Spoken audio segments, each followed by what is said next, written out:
ایک جانور پر رحم کرنے کی بنیاد پر، ایک جانور پر رحم کرنے کی بنیاد پر، اور حدیث پاک میں، صحیح حدیث پاک میں یہ بھی ہے، ایک طوائف تھی جس نے مرتے ہوئے کتے کو بچایا تھا پانی پلا کر، اور اس بنیاد پر اس کی بخشش ہو گئی۔ طوائف تھی اور رحم کیا جانور پر تو اس کی بخشش ہو گئی۔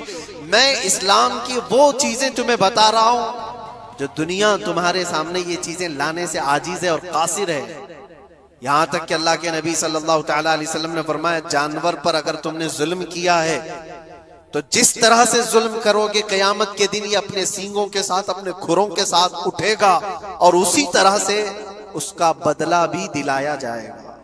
وہ تمہیں مارے گا قیامت کے دن اور بدلہ لے گا۔ یہ بھی حدیث پاک میں۔ جانور پر ہمیں اس کے چہرے پر مارنے کا حکم نہیں ہے، اس کو اس کی طاقت سے زیادہ بوجھ ڈالنے کا حکم نہیں ہے۔ اللہ کے نبی صلی اللہ تعالیٰ علیہ وسلم کے پاس ایک صحابی آئے، اونٹ پالتے تھے، کہا ایک اونٹ بہت سرکش ہو گیا ہے، اور جب اونٹ سرکش ہو جاتا ہے نا کسی کی کھوپڑی کھینچ لیتا ہے، اب وہ اسی وقت سر کو پکڑ لیا تو آدمی وہیں ختم ہو جائے۔ وہ کسی کے قابو میں نہیں آ رہا تھا، حضور کے پاس آئے، رسول پاک صلی اللہ علیہ وسلم نے فرمایا چلو میں چلتا ہوں دیکھتا ہوں۔ صحابہ کہتے ہیں حضور جب چلنے لگے تو ہمیں خوف ہوا، ڈر ہوا کہ یہ اونٹ بدک گیا ہے، سرکش ہے، کہیں کچھ نقصان نہ پہنچا ہے، اور تنہا میرے مصطفیٰ صلی اللہ علیہ وسلم آگے بڑھتے چلے گئے۔ صحابہ کہتے ہیں ہمیں ڈر لگ رہا تھا، لیکن میرے عزیزوں وہ رحمت للعالمین ہے، سب کی رحمت بن کر آئے۔ نبی پاک صلی اللہ تعالیٰ علیہ وسلم جب قریب گئے تو اونٹ کوئی سرکشی نہیں کیا، کچھ نہیں۔ حضور پاک صلی اللہ تعالیٰ علیہ وسلم کے چہرے کے پاس اپنا منہ کرتا ہے اور اپنی زبان کو چپڑ چپڑ چپڑ کرتے ہوئے اپنی زبان ہلا رہا ہے، اور حضور پاک صلی اللہ تعالیٰ علیہ وسلم ایسے سنتے جا رہے ہیں جیسے کسی دانشور کی بات سن رہے ہیں۔ پھر نبی پاک صلی اللہ علیہ وسلم اونٹ کے مالک کی طرف متوجہ ہوئے اور کہا یہ اونٹ تیری شکایت کر رہا ہے، یہ اونٹ تیری شکایت کر رہا ہے، یہ سرکش اس لیے ہوا کہ تو اس کی طاقت سے زیادہ بوجھ اس پر ڈالتا ہے اور کھانا اس کو کم دیا کرتا ہے۔ کیا یہ بات صحیح ہے؟ وہ جو بدو تھے، جو اونٹ کے مالک تھے، انہوں نے چہرہ جھکا لیا اور کہا وعدہ کرتا ہوں حضور پاک صلی اللہ علیہ وسلم سے کہ اس سے زیادہ، اس کی طاقت سے زیادہ بوجھ نہیں ڈالوں گا، اور اس کا چارہ، اس کے کھانے کا انتظام روزانہ کیا کروں گا۔ نبی پاک صلی اللہ علیہ وسلم نے اس اونٹ کی رسی پکڑی اور مالک کو دے دیا، پھر وہ اونٹ اسی طرح تابعدار ہو کر نکل پڑا۔ یہ اسلام میں میرے آقا صلی اللہ تعالیٰ علیہ وسلم کا عدل تو دیکھو، ان کی طاقت سے زیادہ کا بوجھ ڈالنے کا حکم نہیں ہے۔ اور دنیا یہ پروپیگنڈا پھیلائی ہوئی ہے کہ یہاں جانوروں کو کاٹا جاتا ہے، جو ذبح کرنے کا حکم ہے وہ اللہ کے حکم سے۔ میرے رب تبارک و تعالیٰ نے خود جان ڈالی، ہماری جان کا بھی وہی مالک ہے، جانوروں کے جان کا بھی وہی مالک ہے۔ اگر اللہ کا حکم نہ ہوتا تو ہمیں چونٹی مارنے کی بھی اجازت نہیں، اللہ کا حکم نہ ہوتا تو ہمیں کسی کو بھی قربانی کرنے کی اجازت نہیں ہوتی۔ یہ رب تبارک و تعالیٰ کا حکم ہے، تو ظاہر سی بات ہے ہم اللہ کے بندے ہیں۔ رب تبارک و تعالیٰ جانوروں کی قربانی کا حکم دیا، اس لیے ہر سال بقرعید میں مسلمان قربانی کرتے ہیں۔ اگر اللہ چاہے تو اپنے بیٹوں کی قربانی کا بھی حکم دے دے، اور دیا ہے رب تعالیٰ نے، اور وہ بھی کر کے دکھایا سیدنا ابراہیم علیہ السلام۔ اللہ تبارک و تعالیٰ اگر حکم دے تو کیا تم ایسے مسلمان نہیں ہو؟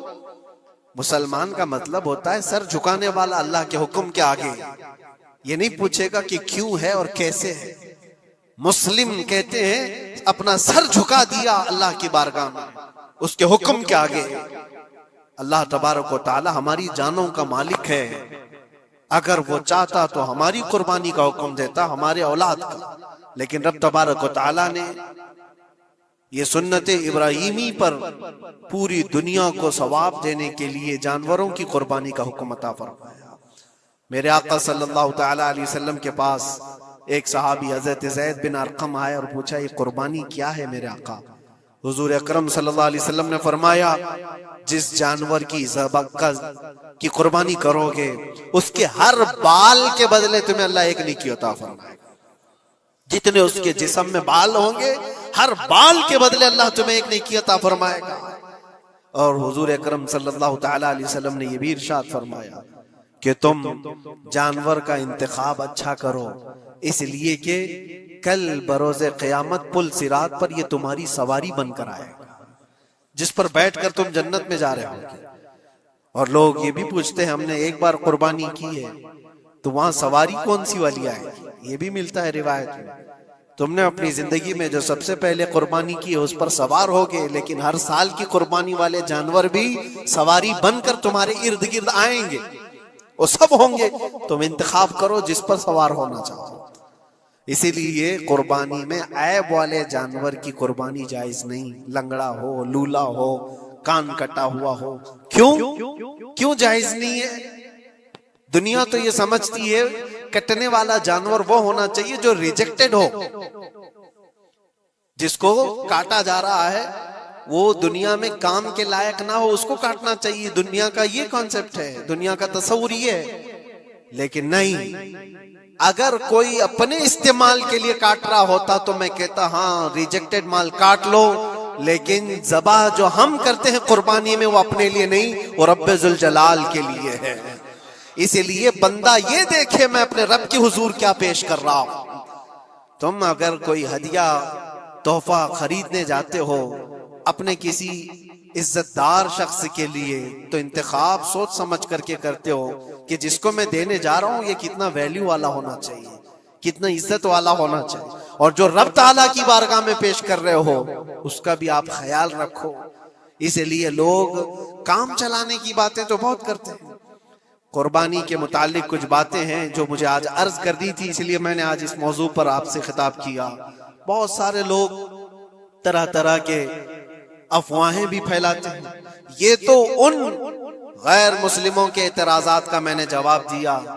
دنیا بھر میں ہمارے اوپر الزام کہ یہ لاکھوں جانوروں کو ایسی ذبح کر دیتے، کاٹ دیتے ہیں، لیکن میرے عزیزو یہی وہ دنیا ہے جو ایک طرف تو جانوروں کی حمایت اور محبت کی بات کرتی ہے، اور دوسری طرف ان کے بڑے بڑے ملٹی نیشنل کمپنیاں جانوروں کو بے دریغ ذبح کرتے ہیں، قتل کر رہے ہیں، اور کھانے میں بھی استعمال کر رہے ہیں۔ اور صرف اتنا ہی نہیں، سارے جانوروں کی کھالیں، لیدر کی بیگ، لیدر کے جوتے، لیدر کے بیلٹ، لیدر کی ٹوپیاں، لیدر کے جاکٹ سب بنا کر کے دنیا پہن رہی ہے، اور قیمتی چیزوں میں اس کو شمار کیا جاتا ہے۔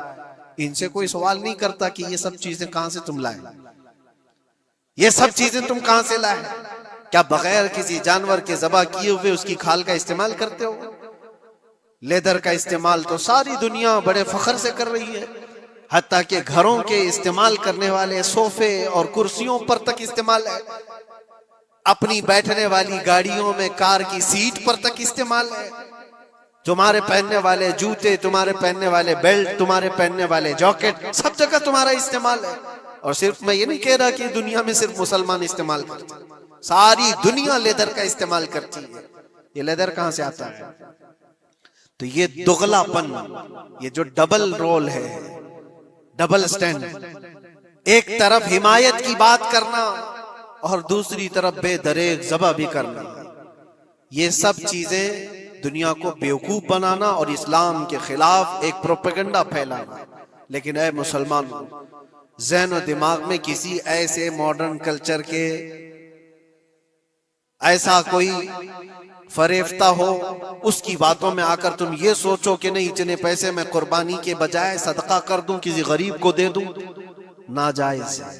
تمہارے اوپر سے قربانی کا وجوب ختم نہیں ہوگا، وہ اسی طرح سے باقی رہے گا اور گنہگار بھی رہو گے۔ اللہ کریم سے زیادہ تم رحم کرنے والے نہیں ہو، اللہ ارحم الراحمین ہے۔ اللہ ارحم الراحمین ہے، جب وہ حکم عطا فرما رہا ہے تو کیا تمہارے دل میں اس سے بھی زیادہ رحم ہے؟ تو قربانی کے دنوں میں صرف قربانی ہی ہوگی۔ اب کچھ جو چیزیں ایسی ہیں پھیلائی گئی، دیکھیں ایک بات میں آپ کو بتاؤں، اللہ کے نبی صلی اللہ تعالی علیہ وسلم رحمت للعالمین ہیں، سب کا ماننا عقیدہ ہے، وہ رحمت للعالمین رسول صلی اللہ علیہ وسلم نے خود اپنے ہاتھوں سے قربانی فرمائی، اور ایک دو نہیں، 100 اونٹ آئے تھے، جس میں سے 63 اونٹوں کو میرے آقا صلی اللہ علیہ وسلم نے نحر فرمایا، 63 اونٹوں کو خود حضور نے ذبح فرمایا، اور اس کے بعد حضرت علی مرتضیٰ شیر خدا رضی اللہ تعالیٰ عنہ کو دیا، باقی کے اونٹوں کو تم ذبح کرو۔ نبی پاک صلی اللہ تعالی علیہ وسلم نے یہ جو 100 اونٹوں کو ذبح فرمایا تھا یہ اپنے حج کے موقع پر، اور اس کے علاوہ ایک حدیث پاک میں یہ بھی ہے حضور اکرم صلی اللہ علیہ وسلم نے جو 2 چت کبرے بکرے ذبح کیے تھے۔ چت کبرے کس کو کہتے ہیں؟ 2 کلر والے، بلیک اینڈ وائٹ جو ہوتے ہیں، ابلق ان کو کہتے ہیں عربی میں۔ 2 مینڈے ذبح فرمائے، ایک نبی پاک صلی اللہ تعالی علیہ وسلم نے اپنی جانب سے قربان فرمایا اور دوسرا پوری امت کی طرف سے قربان فرمایا۔ یہ رسول پاک صلی اللہ تعالی علیہ وسلم کے، اسی لیے تو میں عرض کرتا ہوں میرے عزیزو، ہمارے امام نے سچ کہا، جو نہ بھولا ہم غریبوں کو رضا، یاد اس کی اپنی عادت کیجئے۔ قربانی سال میں 1 مرتبہ ہو رہی ہے، رسول پاک صلی اللہ تعالی علیہ وسلم قربان کر دیتے اپنے نام سے، وہ تو کیا ہی، لیکن قیامت تک آنے والی اپنی امت کی طرف سے بھی خود اپنے ہاتھ سے قربانی فرمائے۔ آج امت یہ پوچھتی ہے میرے عزیزوں، قربانی کے لیے 1400 سال پہلے تمہارے رسول نے تمہاری جانب سے قربانی کی، اور اللہ نے جس کو استطاعت دی، جس کو طاقت دی، میں یہ چاہتا ہوں کہ تمہارے اوپر جو قربانی واجب ہے اپنی قربانی کرو، ساتھ میں ایک اور قربانی میرے مصطفیٰ کی طرف سے کرو، حضور اکرم صلی اللہ علیہ وسلم کی طرف، جبکہ ان کے احسان کا بدلہ پوری امت نہیں ادا کر سکتی۔ عزیزو، اس کے بعد اسی پارے میں میں جلدی عرض کر دیتا ہوں، اللہ تبارک و تعالیٰ نے بہت ہی اہم باتیں بیان فرمائی۔ فرماتا ہے وَقَضَىٰ رَبُّكَ أَلَّا تَعْبُدُوا إِلَّا إِيَّاهُ وَبِالْوَالِدَيْنِ إِحْسَانًا۔ تمہارے رب نے یہ فیصلہ فرما دیا کہ اللہ کے سوا تم کسی کی عبادت نہیں کرو گے اور اپنے ماں باپ کے ساتھ اچھا سلوک کرو گے۔ رب کے بعد اچھا سلوک کرنے کا حکم اللہ نے ماں باپ کے ساتھ کیا۔ اما یبلغن عندک الکبر احدہما او کلاہما، اگر ان دونوں ماں باپ میں سے کوئی ایک بڑھاپے کو پہنچا یا دونوں بوڑھے ہو گئے، فلا تقل لہما اف، ان کو اف تک نہ کہو، ولا تنہرہما، اور انہیں جھڑک کر بات نہ کرو، وقل لہما قولا کریما، جب بھی ان سے بات کرنا تو نرمی سے بات کرو۔ اکثر لوگ یہاں مات کھا جاتے ہیں۔ ہاں، بہت سارے لوگ جوانی میں تو اپنے ماں باپ کی عزت کر لے جاتے ہیں، جب ماں باپ بوڑھے ہو جائیں اور تم جوان ہو گئے ہو اس وقت عزت کر کے دکھاؤ، یہ کمال کی بات ہے۔ پھر تمہیں سمجھ میں آئے گا کہ تم حقیقت میں مرد ہو یا نہیں ہو۔ ہاں، حقیقت میں تمہاری پرورش کیسی ہے سمجھ میں آئے گا۔ بڑھاپا آ گیا ہو، ایک چیز کو بار بار وہ پوچھ رہا ہو، باپ ایک چیز کو بار بار بھول جاتا ہو، ماں بوڑھی ہے اٹھ نہیں سکتی، بار بار پوچھتی ہے یہ کہاں ہے وہ کہاں ہے، تم جھڑک دیتے ہو، اماں ابھی تو پوچھا تھا جواب تو دیا میں نے، کتنی بار پوچھتی ہو؟ تمہیں پتا نہیں تم بچپن میں اس ماں سے جتنی بار پوچھتے تھے وہ ہر بار جواب دیتی تھی۔ اپنے باپ سے پوچھو، جب تم چھوٹے تھے کسی چیز کو دیکھ کر بار بار پوچھتے تھے، باپ تمہیں بار بار بتاتا تھا، لیکن تم سے اب سہا نہیں جاتا۔ ایک بار سوال کرنے کے بعد پھر دوسری بار وہ سوال کرے تو کہتے ہو بھولنے لگ گئے، باپ ہمارے بیمار ہو گئے ہیں، لوگوں کے سامنے نہیں لاتے، بے عزتی ہو جائے گی۔ اے میرے عزیزو، جس رسول نے فرمایا تمہاری جنت ان کے قدموں میں ہے، ہاں، ماں کے قدموں میں جنت ہے اور باپ جنت کا دروازہ ہے، دونوں میں سے ایک بھی ناراض ہوا تو تم نے دنیا میں جہنم خرید لیا ہے، دنیا میں تم نے جہنم خرید لیا ہے۔ حتیٰ کہ تمہیں یہ بھی نہ معلوم، حضور پاک صلی اللہ علیہ وسلم نے فرمایا اگر ماں باپ میں کوئی مر بھی گئے، انتقال کر گئے، ان کے حقوق یہ ہے کہ ہفتے میں ایک بار تم ان کی قبر پر جاؤ، قبر پر جاؤ۔ لوگ کہتے ہیں کیا رکھا ہے وہاں پر، نہیں، حقوق ان کے موت کے بعد بھی ختم نہیں ہوتے۔ ایک صحابی نے کہا کہ مجھے میری ماں کی قبر بھی نہیں معلوم، قبر بھی نہیں معلوم۔ حضور نے فرمایا ایک لکیر کھینچ لو اور اسے سمجھو کہ یہاں ماں ہے اور اس کی زیارت کرو۔ اندازہ کرو میرے عزیزو، والدین کے حقوق ختم نہیں ہو سکتے۔ میں پھر انشاءاللہ العزیز اس پر اور عرض کروں گا، آیتیں اور آئی ہیں قرآن پاک میں، وَلَا تَمْشِ فِي الْأَرْضِ مَرْحًا، اللہ فرماتا ہے زمین میں اکڑ کے مت چلو، اِنَّكَ لَن تَخْرِقَ الْأَرْضَ وَلَن تَبْلُغَ الْجِبَالَ طُولًا، تمہارے اکڑنے سے نہ زمین پھٹے گی نہ تم پہاڑوں سے بلند ہو سکتے ہو۔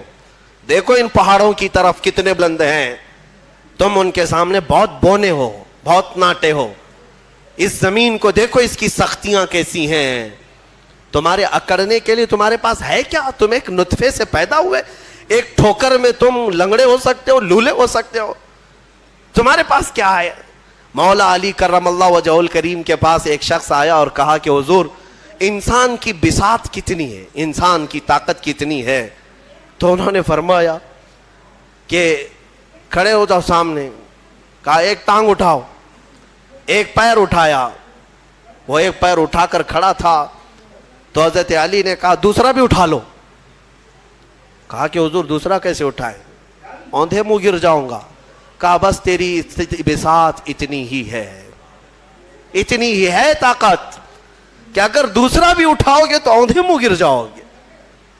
ہمارے پاس میرے عزیزو اتنی چیزیں نہیں ہیں کہ ہم پوری دنیا میں ادھر سے ادھر نظام کو بدل سکیں. غرور اور گھمنڈ جب آتا ہے انسان کو اللہ ڈھیل دیتا ہے. ہاں کچھ انسان ایسے ہیں جو زمینوں کے زمین فتح کر لیتے ہیں، مال بھی لے لیتے ہیں، حکومت بھی قائم کر لیتے ہیں، لیکن یہ صرف اور صرف رب کی ڈھیل کی وجہ سے.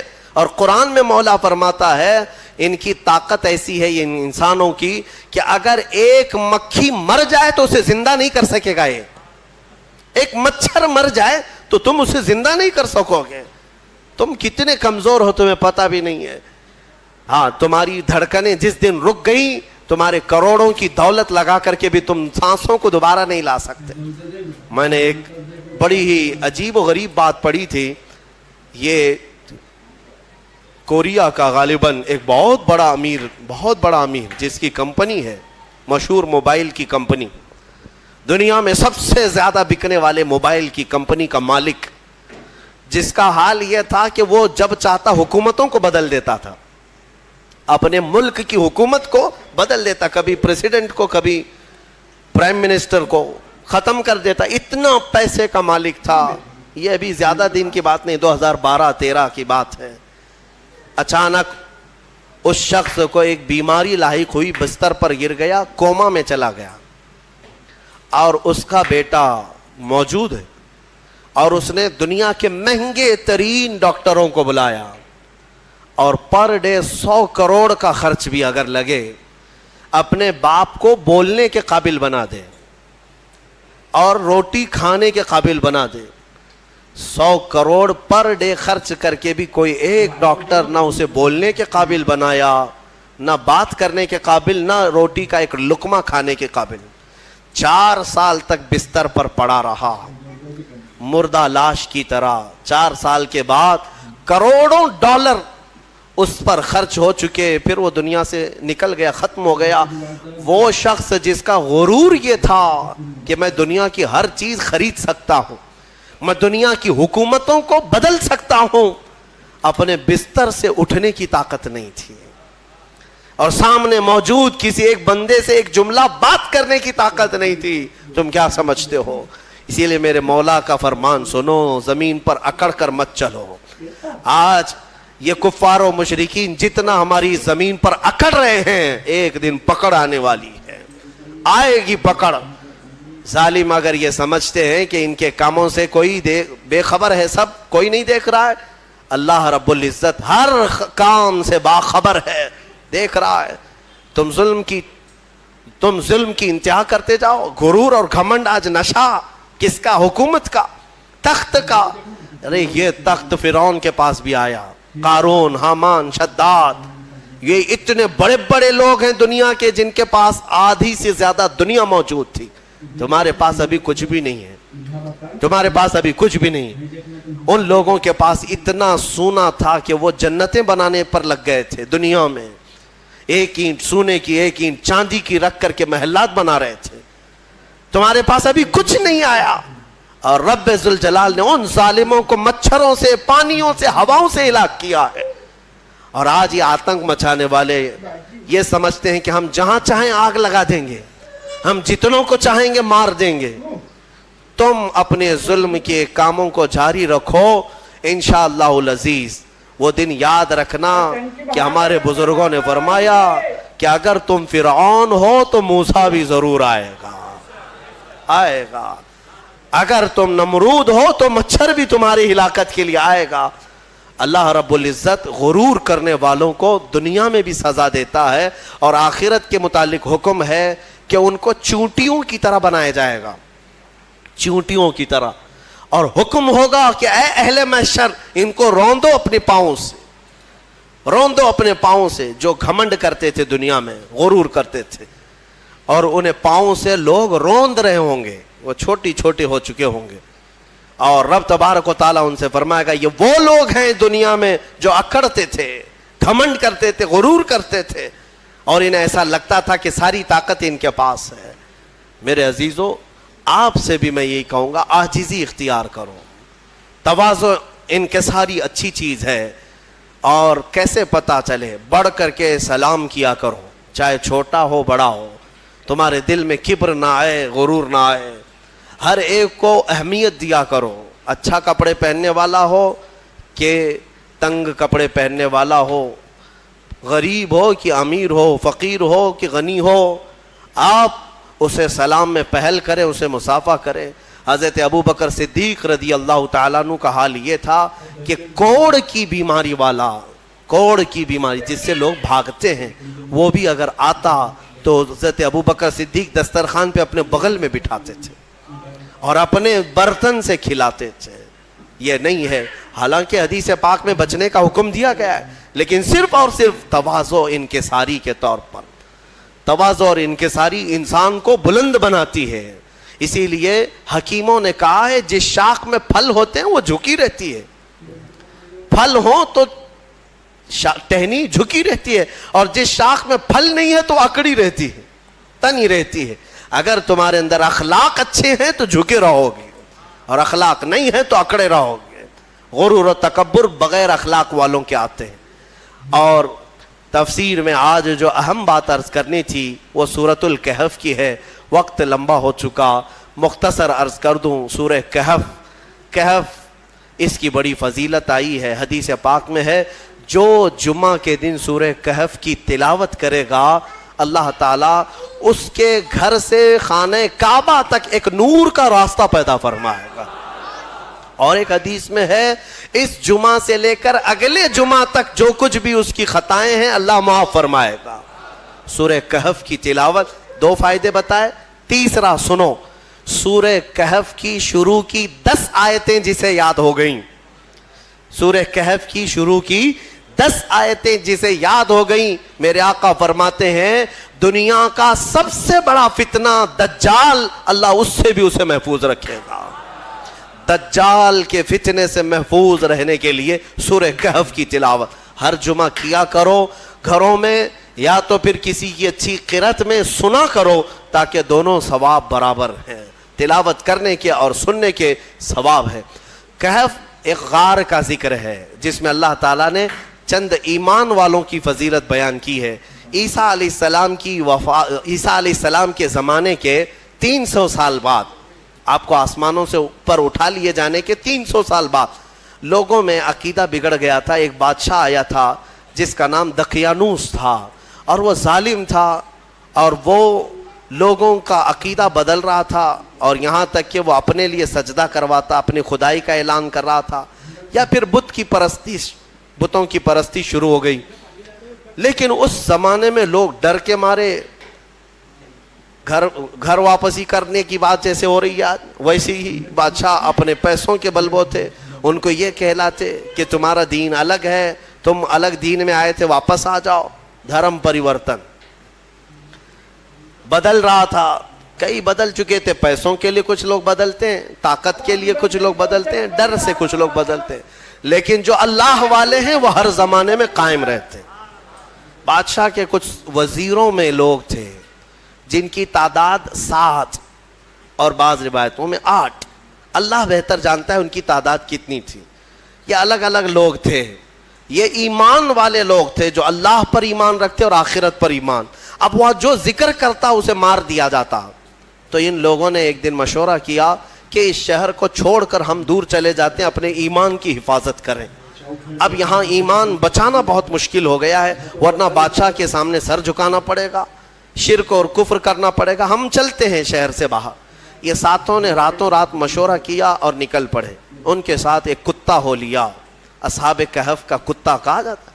ساتھ میں چلتا رہا اور یہ لوگ آبادی سے بہت دور نکل کر باہر گئے اور ایک غار تھا, اس غار میں ان لوگوں نے رات کو پناہ لی, سونے کے لیے چلے گئے. اور وہاں پر جب سونے کے لیے وہ لوگ گئے تو اللہ تعالیٰ فرماتا ہے فَضَرَبْنَا عَلَىٰ آذَانِهِمْ فِي الْكَهْفِ سِنِينَ عَدَدًا, ہم نے ان کے کانوں پر سالوں تک کے لیے نیند کو طاری کر دیا, سلا دیا ان کو رب تعالیٰ. وہ ایسی گہری نیند میں سو گئے کہ پھر اٹھے نہیں. دن گزرتے چلے گئے. بادشاہ کو کسی نے خبر کر دی کہ تیرے دربار کے یہ وزیر بھاگے ہیں.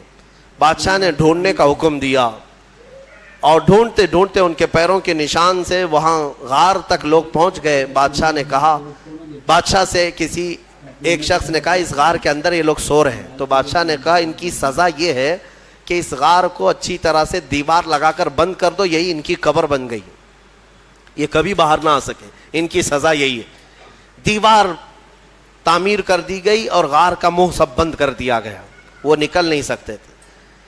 اندر جیسی وہ لوگ سو گئے, بادشاہ سزا دے کر چلا گیا. وہاں ایک چرواہا تھا, اس نے ان کا پورا واقعہ دیوار پر لکھ دیا. یہ کون لوگ تھے, ان کا نام کیا تھا, یہ کیوں اپنے شہر سے نکلے تھے, لکھ کر کے رکھ دیا. زمانے بدلتے گئے, مہینے, سال, اس کے بعد صدیاں, 300 سال گزر گئے. 300 سال گزر گئے تقریباً. 300 سال کے بعد اللہ تبارک و تعالیٰ نے دوبارہ انہیں اٹھایا.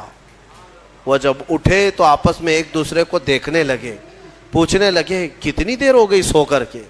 کسی نے کہا ہم رات کو آئے تھے صبح ہو گئی ہے, کسی نے کہا صبح آئے تھے دوپہر ہوئی. اب اسی سے آپ اندازہ لگا لیں کہ رب تبارک و تعالیٰ صدیوں کو چاہے تو منٹوں میں گھیر سکتا ہے. جب اصحاب کہف کے ایمان والوں کے لیے 300 سال آدھے دن کے برابر لگ رہے ہوں تو میرے مصطفیٰ کے معراج کا سفر اگر وہ لاکھوں سال کا بھی ہو تو دنیا والوں کے لیے منٹوں کا کیوں نہیں لگ سکتا. یہ اللہ رب العزت جیسا چاہے وقت کو گھیر دے اور چھوٹے وقت کو چاہے تو طویل کر دے. ہاں, اب اٹھے اور اس کے بعد ان لوگوں نے پھر آپس میں دیکھ کر نشانیاں بھی بدلی ہوئی تھیں. بال بڑے تھے, ناخن بہت بڑے ہو چکے تھے, سب تبدیلی تھی. تو پھر انہوں نے کہا خیر جیسا بھی ہے ایک صاحب کو بھیجو تاکہ کھانا لے آئے, بھوک لگی. تو ایک صاحب ان میں جو تھے ان کو کہا کہ چھپ کر کے جانا, کہیں بادشاہ کے کارندے دیکھ نہ لیں ورنہ وہ ہمیں پکڑ لیں گے تو پھر اپنے دین میں واپس لے جائیں گے یا تو پھر ہمیں ہلاک کر دیں گے. یرجموکم او یعیدوکم فی ملتہم, وہ اپنی دین میں ہمیں واپس لے جائیں گے, سنبھل کر جانا. پھر ایک صاحب نکلے پیسے لے کر کے, بازار میں گئے کھانا لینے کے لیے, کھانا خریدا اور پیسے دیا. ارے 300 سال پہلے کا سکہ تھا, کتنی بادشاہتیں آئی گئی. دکان والے نے دیکھا اور کہا یہ کیا دے رہے ہو, کہا پیسہ دے رہے ہیں. کہا یہ پیسے کہاں سے تمہیں ملے, کہا یہ ہمارے اپنے پیسے ہیں. دکان والے کو شک ہوا کہ اس کو شاید پرانا کوئی خزانہ ہاتھ لگا ہوگا, کیونکہ سونے کے سکے ہوتے تھے پہلے, چاندی کے سونے کے سکے, یہی کرنسی ہوتی تھی. یہ نوٹوں کی, یہ یہودیوں کی کرنسی ہے جس کو آج ہم استعمال کر رہے ہیں. اصل جو کرنسی تھی وہ سونے اور چاندی کی ہوا کرتی. تو پھر دکان والے نے اس صاحب کو جو اصحاب کہف میں ہیں دکان پر ہی کھڑا کیا اور اندر سے جا کر کے بادشاہ کی پولیس کو خبر کر دیا. اس وقت جو بادشاہ تھا اس کا نام بیدروس تھا, وہ ایمان والا تھا اور وہ اللہ کی بارگاہ میں دعا کر رہا تھا. روز دعا کرتا تھا کہ اے مولا میری قوم گمراہ ہو رہی ہے, یا آخرت پر یقین نہیں کر رہی ہے, مرنے کے بعد دوبارہ زندہ ہونے پر یقین نہیں کر رہی ہے, تو کوئی ایسی نشانی دکھا دے کہ ان کا عقیدہ مضبوط ہو جائے. ہاں, بادشاہ کی دعا پر اللہ تبارک و تعالیٰ نے دوبارہ ان کو زندہ کیا ہے.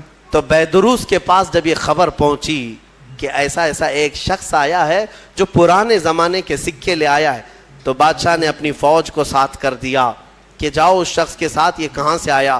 جب یہ کھانا لینے آئے ہوئے صاحب نکل کر کے واپس پوری فوج کے ساتھ غار آ رہے تھے, تو اصحاب کہف نے کہا ہمارا ساتھی پکڑا گیا اور بادشاہ کی فوج آ رہی ہے ہمیں گرفتار کرنے. لیکن جو آئے وہ لوگ, ان لوگوں کو دیکھا, تو سارے لوگوں نے اللہ کی بارگاہ میں سجدہ ریز ہو گئے. کہا اصحاب کہف کے بارے میں ان لوگوں نے سن رکھا تھا کہ کچھ لوگ ایسے تھے جو بادشاہ سے اپنا ایمان بچا کر چلے گئے تھے اور غار ان کے لیے قبر بنا دی گئی تھی, اور آج غار کھلا ہے اور اس میں یہ لوگ زندہ سلامت بیٹھے ہوئے 300 سال کے بعد زندہ سلامت بیٹھے. تو بادشاہ نے اپنی پوری قوم کو بلایا اور کہا کہ دیکھو وہ رب قدیر 300 سال کے بعد جب کسی کو بیدار کر سکتا ہے تو ہر انسان کو موت کے بعد دوبارہ زندہ ضرور فرمائے گا. عقیدہ آخرت کو زندہ کیا. اب اصحاب کہف دوبارہ اپنی غار میں گئے, کھانے ہونے کا مسئلہ تو ختم, اور دوبارہ ان کو نیند لگ گئی. اللہ نے پھر ان کو گہری نیند میں سلا دیا. جیسے ہی وہ سو گئے تو اصحاب کہف کا کتا بھی اسی طرح زندہ ہوا, اسی طرح پھر سویا. اب جو بیدروس تھا اس نے دیوار پھر سے بنا دی اور ان کا پورا واقعہ لکھا, اور وہاں ایک مسجد بنائی, اور مسجد بنا کر وہ ڈیٹ, وہ جو دن تھا جس دن وہ اٹھے تھے, اس دن کو یادگار کے طور پر سارے لوگوں کو اعلان کیا کہ سال میں جب یہ دن آئے گا سب یہاں جمع ہوں گے اور اللہ کی عبادت کریں گے. اسی سے تو عرس کی شرعی حیثیت بھی ثابت ہوتی ہے. اولیاء اکرام کے عرس ہم جو مناتے ہیں قرآن پاک میں موجود ہے. اصحاب کہف جس دن سوئے جس دن اٹھے وہ تاریخ لکھ دی گئی. بہرحال اب اصحاب کہف کو دوبارہ جب اندر رکھا گیا تھا تو سونے کے تابوت بنائے تھے بادشاہ نے. یہ بیدروس نے سونے کے جنازے تابوت بنا کر اس میں ان کو لٹایا اور اندر رکھا. ایک ہی دن کے بعد وہ بادشاہ کے خواب میں آئے اور کہنے لگے کہ ہم دنیا سے بھاگ کر کے یہاں آئے اور تو دنیا ہمارے پاس لایا ہے, فوراً ہمیں اس سونے اور چاندی سے الگ کر. پھر دوبارہ ان کا غار کھولا گیا, پھر وہ سونے کے تابوت سے انہیں نکالا گیا اور پھر صاف مٹی میں انہیں سلایا گیا.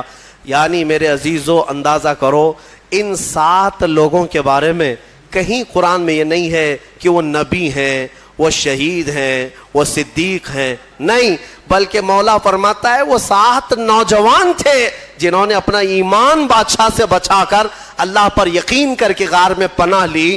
تو اللہ نے ان کا تصرف اور طاقت اتنی عطا کی کہ ان کی سونے کے بعد بھی وہ جس کے خواب میں جائیں چلے جائیں اور 300 سال بعد جب چاہیں بیدار ہو جائیں. اب جن کے بارے میں صاف ثابت ہے کہ امت مصطفیٰ کی یہ اولیاء ہیں, صدیق ہیں, شہید ہیں, تو کیا وہ اپنی قبروں میں زندہ نہیں ہو سکتے؟ اور اگر صدیق شہید زندہ ہیں تو میرا مصطفیٰ بھی اپنی قبر میں زندہ ہے. رسول پاک صلی اللہ علیہ وسلم کی زندگی پاک کو کیا سمجھ سکتے؟ اصحاب کہف کا یہ جو واقعہ ہے یہ قرآن پاک میں بیان کیا گیا. عزیزان گرامی, اب بھی اصحاب کہف اپنی غار میں سو رہے ہیں, اب بھی سو رہے ہیں. یہاں تک کہ حدیث میں ہے ہر عاشورہ کی محرم کی تاریخ کو یعنی 10ویں محرم کو وہ کروٹ بھی بدلتے ہیں. اور قرآن یہ کہتا ہے کہ سورج بھی ان کے اوپر سے جاتا ہے. وہ غار ایسی کیفیت میں, لوکیشن ایسا ہے اس غار کا کہ سورج جب جاتا ہے تو بیچ دوپہر کے وقت آتا ہے تو سورج اس طرف کو ہو جاتا ہے ڈھلنے کے وقت, گرمیوں میں اس طرف, ٹھنڈیوں میں اس طرف. اور مولا تعالیٰ قرآن میں فرماتا ہے کہ اللہ تعالیٰ نے ہر موسم کی سختی سے ان کو محفوظ رکھا ہے. سورہ کہف میں دوسرے صفحے میں آپ پڑھ لیں, سورج کی تپش سے, بارش کی سڑن سے, ٹھنڈیوں کے گلانے سے اللہ ان کی حفاظت فرمایا. اور پھر فرماتا ہے وَتَحْسَبُهُمْ أَيْقَاظًا وَهُمْ رُقُودٌ, تم اگر ان کو دیکھو گے اللہ فرماتا ہے تو تمہیں وہ جاگتے ہوئے نظر آئیں گے. تحسبهم ایقاظا وهم رقود, جبکہ وہ سو رہے ہیں. وَنُقَلِّبُهُمْ ذَاتَ الْيَمِينِ وَذَاتَ الشِّمَالِ, اللہ فرماتا ہے ہم ان کو کبھی دائیں جانب کروٹ دیتے ہیں کبھی بائیں جانب کروٹ دیتے ہیں. اور اتنا ہی نہیں, وَقَلْبُهُمْ بَاسِطٌ ذِرَاعَيْهِ بِالْوَسِيطِ, اللہ فرماتا ہے اور ان کا کتا پالتی مار کر ان کے قریب میں بیٹھا ہوا ہے. یعنی چاروں پیر جیسے کتا کسی کی نگرانی میں بیٹھتا ہے. قرآن کہہ رہا ہے ان کا کتا چاروں پیر پھیلائے ہوئے ان کے پاس بیٹھا ہوا ہے.